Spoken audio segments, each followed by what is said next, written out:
Okay, so pag-uusapan natin yung finishing part.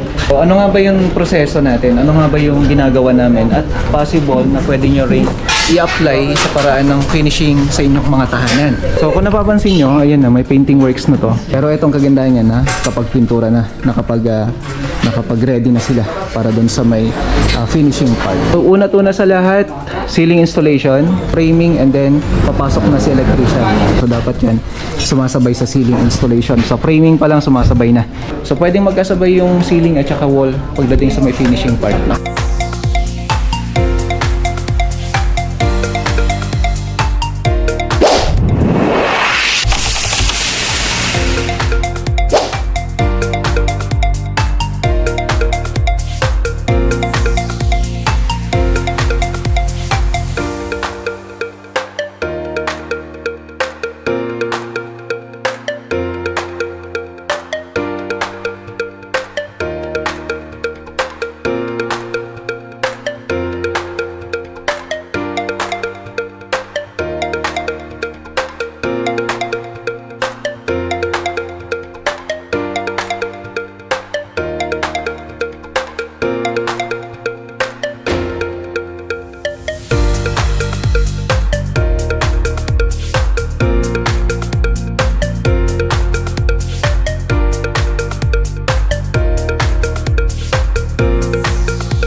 Ayan, so andito na nga tayo, napag-usapan na namin ng mga Stephanie. Ayan si Ma'am Stephanie. Actually may kaibigan tayong Ananayo Apelyido, taga Banawe rin, so client natin. Si Ma'am Stephanie Aninaya. Thank you so much.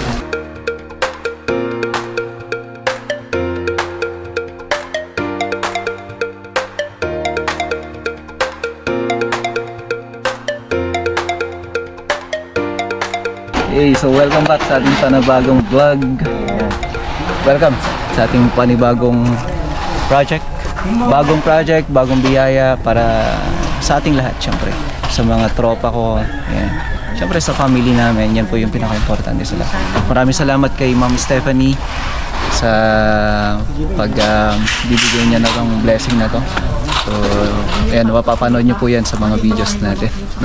So, ngayon, dito tayo ngayon para sa ceiling works at painting works, tiles installation po. So, yun po yung mga scope of work natin. Actually, itong painting works na ito, yung sa may wall niya ay sa kanila na po siya. Na? So, sa ngayon, nandito yung mga tropa, nagpapasok sila ng mga materyales. Pakilala ka na. Ayan, si Cesar Montano. Wow! So, ayan si Mark. Ayan si Mark. Dito tayo sa pinakaharap. Ito yung pinaka-front niya. Siyempre, yung mga metal frames natin. So, bakit nagkamali? Hindi kayo sabay. Yan, so tara.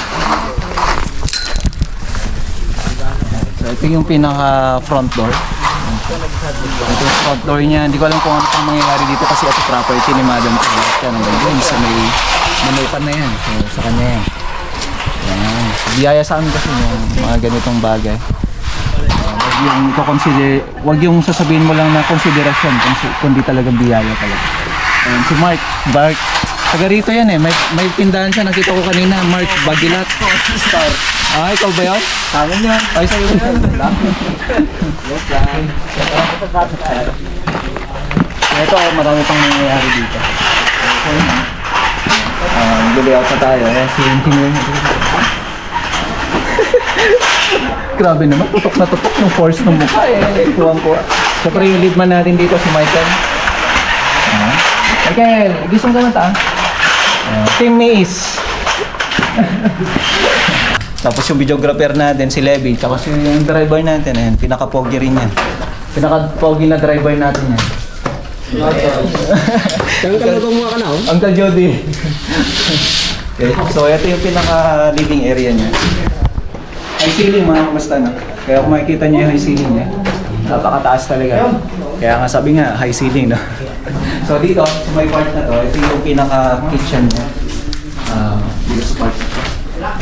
Kitchen, may common T&B. Tapos, meron din siyang isang room. So, yun pa yung mga nandito. And then, syempre, itong pinaka-terrace niya. So, may balcony. Ayan. So, part na to.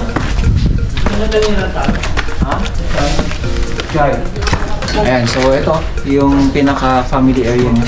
May balcony rin tayo dito. May balcony rin tayo dyan. Office to.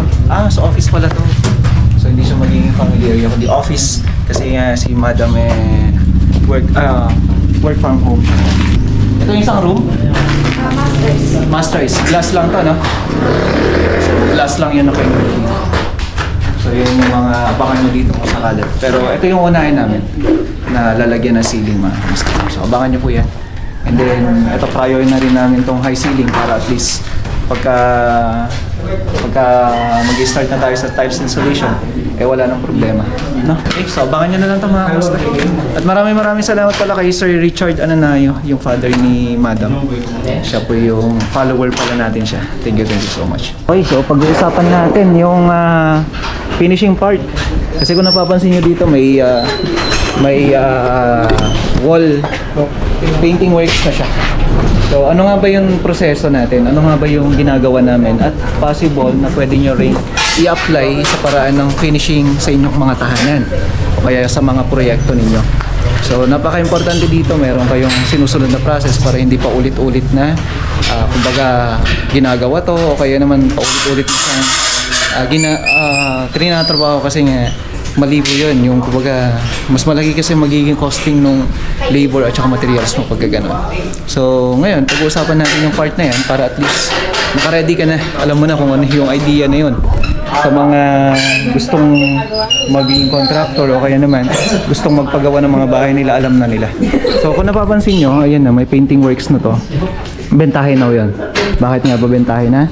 So ibig sabihin, yung isang scope of work, naka-ready na siya. No?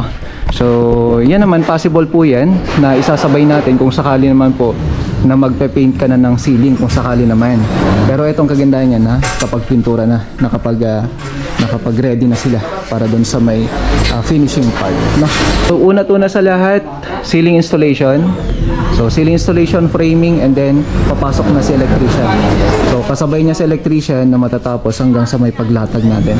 Alam niyo kung bakit? Kailangan kasi hindi na inaakyat o kaya hindi na pinapahuli na electrical yung paglalagay niya. Kasi baka mamaya natakpan yan, problema na ng electrician yan. So, dapat yan sumasabay sa ceiling installation. Sa framing pa lang sumasabay na. Kasi pag naglatag na tayo ay matatakpan na yan. So, may hirapan siya. Kahit sabi mo na pwede niyang akyatin ay hindi naman po pwede na gano'n, no? Lalo na metal frames yung gamit natin o kaya naman yung materials natin na to ay yung hindi siya kabigatan, hindi siya pwedeng apak-apakan, no? So yun yung mga isang bagay na kailangan natin i-consider.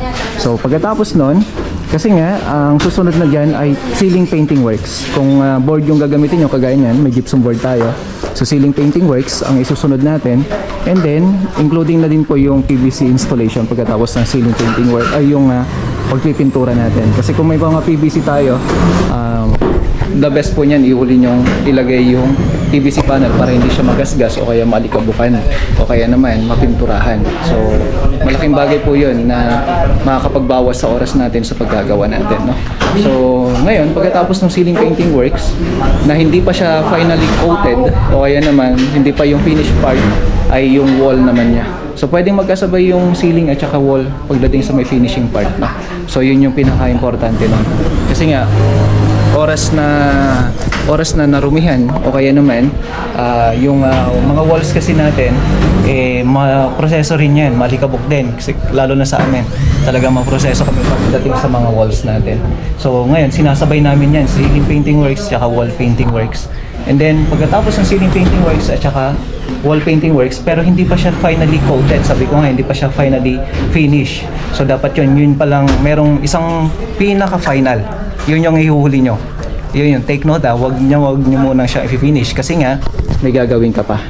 Tiles installation. Pagkatapos ng tiles installation, no? Pagkatapos ng tiles installation, tsaka ka mag-final ng mga wall at tsaka ceiling mo. Alam mo kung bakit? Kasi nga, ang pagtatiles mga kamasta, ayan, asahan mo na maalikabok. Bakit nga ba?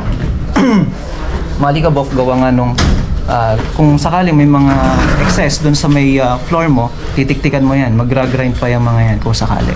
So, yun yung mga bagay na kailangan natin i-consider sa pagtatiles.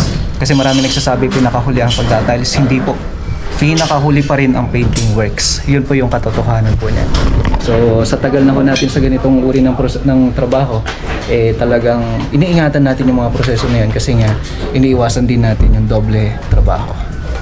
Kasi pag doble trabaho, doble labor cost, doble materials tayo. Ayan o, ganda ng bundok ko. Ayan si Bro Alexis. Ayan, sa kanila naman sa spandrel. Ganda ng spandrel nila kasi fully ventilated. Pag fully ventilated, lahat po may butas. Ayan. So, ang kagandaan yan, bentahe, pag fully ventilated, makakatulong yan sa ceiling natin. So, pag ventilated yung ceiling natin, lahat po ng mga gilid po niya ay lalabasan po ng mainit na part na kung saan nilalabas ng bubong natin. Kasi ang bubong natin direct so sunlight kasi mainit. O kaya mainit talaga dun sa may pinakataas niya. Okay, Tatay Richard, siya yung foreman natin dito. Sige po, sige po. Ayan, so tayo naman ay kakain muna. At tanghali na kasing dumating tong tropa. At may konting aberya na nangyari sa Uncle Jody. Okay, so tara, kain na.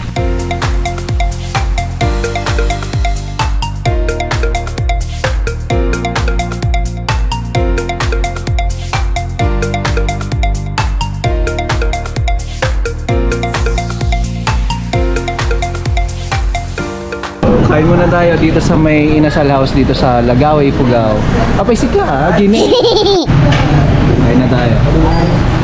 Bago pupuntang trabaho ng mga tropa.